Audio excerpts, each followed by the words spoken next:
శ్రీ విష్ణు రూపాయ నమశివాయ. ప్రతి నెల ఎన్నో ముఖ్యమైన తిథులు వస్తూ ఉంటాయి కదా.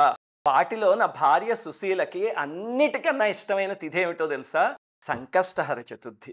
తను నియమం తప్పకుండా ఇంట్లో సంకష్టహర చతుర్థి చేస్తూ ఉంటుంది. అలాగే మీ అందరూ కూడా చేసుకోవాలని ప్రతి నెల ఎన్ని టూర్లలో ఉన్నా, ఎంత బిజీగా ఉన్నా సరే, సంకష్టహర చతుర్థి రోజు పొద్దున్నైనా సరే ఒక వీడియో రూపంలో మీకు గుర్తు చేయిస్తూ ఉంటుంది. కారణం అదే, తనకి చాలా ప్రీతిపాత్రమైన తిథి అది. ఈసారి సంకష్టహర చతుర్థికి మేము శృంగేరి యాత్రలో ఉన్నాం. దాంతో ఇంట్లో పూజ చేయడానికి కుదరలేదు కదా.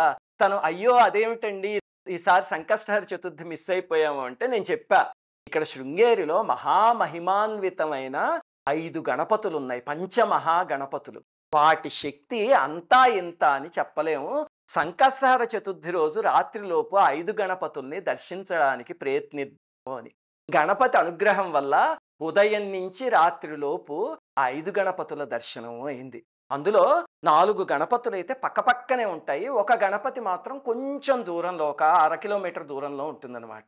ఈరోజు వీడియోలో అసలు శృంగేరిలో ఉన్న ఆ పంచమహా గణపతులు ఎవరు, వారి శక్తి ఏమిటి, ఎలా ఆవిర్భవించారో అవన్నీ చెప్పుకుందాం. మొట్టమొదటి గణపతిని స్తంభ గణపతి అని పిలుస్తారు. ఎక్కడున్నాడండి ఆయన అంటే, శారదాంబ ఆలయానికి ఒక 1/2 కిలోమీటర్ దూరంలో ఒక చిన్న కొండ మీద మలహానికరేశ్వరుడు అని పరమేశ్వరుడి ఆలయం ఉంది. అది మీకు ఋష్యశృంగ మహర్షి ఎపిసోడ్లో చెప్పాను కదా, మొట్టమొదటి దాంట్లో. ఆ ఎపిసోడ్లో నేను మీకు ఒక విచిత్రమైన విషయం చెప్పాను. ఏమిటంటే, ఆలయంలో చూస్తే మీరు 2 ధ్వజస్తంభాలు కనిపిస్తాయి. మొదటి ధ్వజస్తంభం కింద ఒక అద్భుతము ఆవిర్భవించింది. అందుకని ఆ ధ్వజస్తంభానికి చుట్టూ ఆలయం కట్టేసి అలా వదిలేశారు. 2వ ధ్వజస్తంభం ఇప్పుడు తర్వాత పెట్టారు అని. ఏమిటి ఆ అద్భుతము అంటే, శృంగేరిని పరిపాలించిన 24వ జగద్గురువు అభినవ నృసింహ భారతీ స్వామి అని ఒక మహనీయులు ఒకసారి ఆ మలహానికరేశ్వర ఆలయానికి వచ్చారు.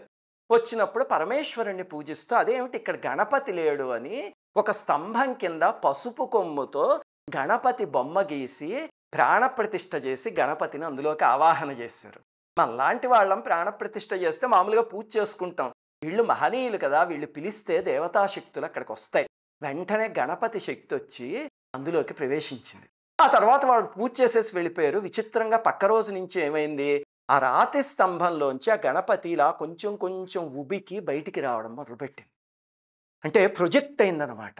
వాళ్ళు చూసి అక్కడ ఉన్న వాళ్ళందరూ ఆశ్చర్యపోయి, ఇదేమిటి మూర్తిలా బయటకు వస్తుంది అనుకున్నారు. కొన్నాళ్ళు అయ్యేసరికి అది పూర్తిగా ఉబికి బయటకు వచ్చి, విచిత్రంగా ఇప్పుడు మీరు చూస్తే కనుక ఆ స్తంభం అంతా రాతి స్తంభం ఉంటుంది.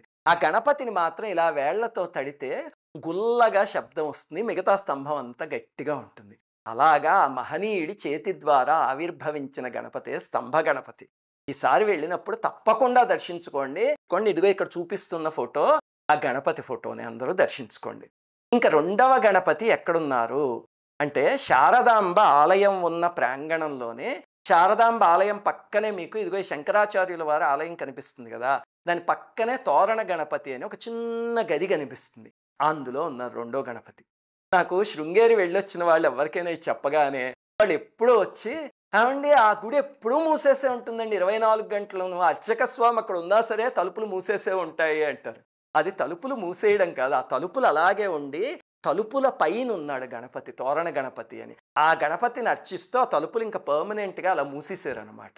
ఏమిటండి ఆ గణపతి అంటే, అక్కడ ఒక విచిత్రమైన సంఘటన జరిగింది.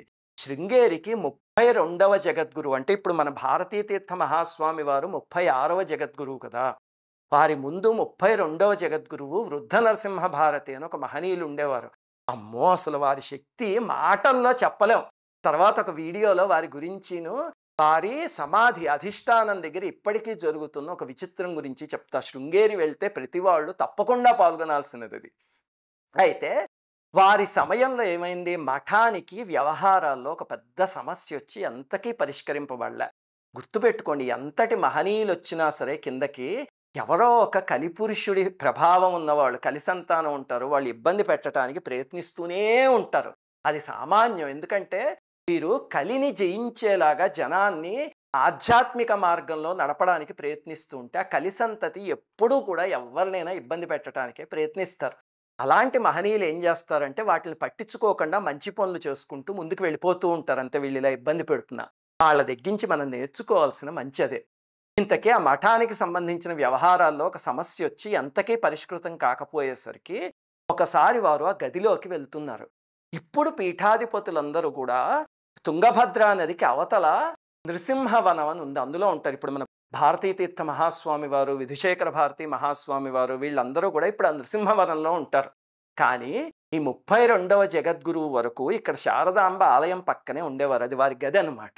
అయితే వారు ఒకసారి అందులోకి వెళ్ళబోతూ ఉంటే ఈ సమస్య తీవ్రంగా ఉన్నప్పుడు ఆ పైన వినాయకుడు వారికి వెంటనే వారు గరికతో గణపతిని అర్చన చేశారు. విచిత్రంగా అర్చన పూర్తయ్యాక ఎన్నాళ్ళ నుంచో ఏడిపిస్తున్న ఆ సమస్య వెంటనే పరిష్కృతం అయిపోయింది అని కబురొచ్చింది. వారికి అర్థమైంది ఇక్కడ గణపతి శక్తి ఉంది, ఆ శక్తి పిలిస్తే పలుకుతోంది అని చెప్పి వారు అర్చించడం మొదలుపెట్టారు.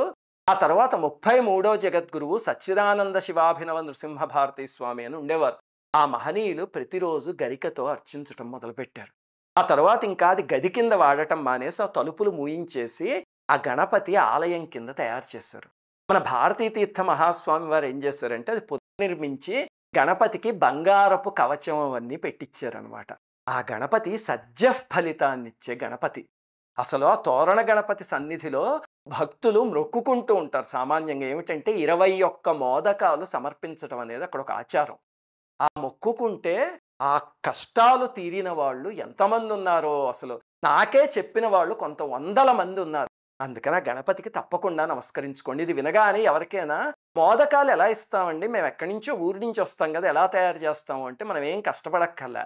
అక్కడ 250 రూపాయలు కడితే 21 మోదకాలు ఇచ్చే ఒక సేవ ఉంది. ఎందుకంటే అందరూ చేస్తూ ఉంటే ఇంక వాళ్ళే ప్రారంభించారు. వాళ్ళు చక్కగా మోదకాలు తయారు చేసి నివేదన చేసి మనకి ప్రసాదం కూడా ఇస్తారు, అది తీసుకోవచ్చు చక్కగా. అలాగని ఇది చెప్పాను కదా అని కోరికల చిట్టాలతో మాత్రం వెళ్ళకండి. నేను ఎప్పుడూ కూడా మీరు గమనిస్తే కనుక వీడియోల్లో ఎక్కడ మీ కోరికలు తీరుతాయి అని చెప్పను, మీ కష్టాలు తీరుతాయి అని చెప్తా. రెండిట్లకి చాలా డిఫరెన్స్ ఉంది. కోరికలు అంటే ఏమిటి అంటే నాకు 2 ఇళ్ళు ఉంటే 3ో ఇల్లు కావాలి, నాకు కారు కావాలి, మా అబ్బాయి అమెరికా వెళ్ళిపోవాలి, మా అమ్మాయి యూరోప్ వెళ్ళిపోవాలి, ఇలాంటివన్నిటిని కోరికలు అంటారు. కష్టాలంటే అర్థం ఏమిటంటే ఏదో అనారోగ్యం వచ్చింది, లేకపోతే మానసికంగా ఏదో వైక్లభ్యం వచ్చింది, లేకపోతే సంతానం కలగలేదు, ఇవి కష్టాలు. అలాంటి కష్టాలు ఎవరికైనా చూస్తే నాకు నా భార్యకి మనస్సు కరిగిపోతుంది. ఎందుకంటే మన ఇంట్లో ఎవరికైనా బాగోలేకపోతే కష్టంతో ఉంటే మనం మొట్టమొదట అది ప్రయత్నిస్తాం కదా. మీరందరూ అలా మా కుటుంబ సభ్యులు, అందుకనే మీ కష్టాలు తీరాలి అని చెప్తాను నేను ఇవన్నీ.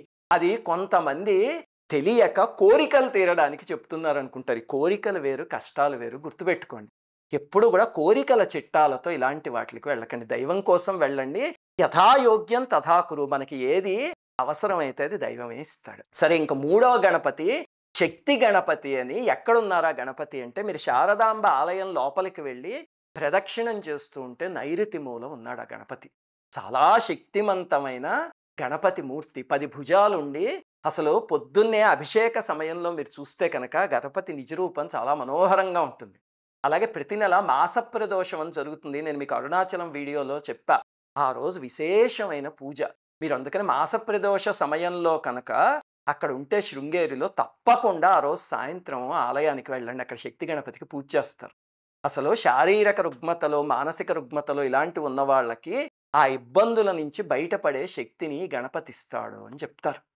ఇంకా 4వ గణపతిని విద్యా గణపతి అని పిలుస్తారు. ఆయన ఎక్కడ ఉన్నారండి అంటే శృంగేరిలో మనకి శారదాంబ ఆలయం పక్కనే ఇదిగో ఈ ఆలయం కనిపిస్తుంది కదా, అది ప్రపంచంలోనే మహత్తరమైన ఆలయాల్లో ఒకటి. ఏమిటండి ఆలయము అంటే అందరూ శివాలయం అనుకుంటారు, దాని వెనకాల ఒక రహస్యం ఉంది. ఈ ఆలయం గురించి వేరే ఒక ఎపిసోడ్ చేసినప్పుడు చెప్తాం మీకు.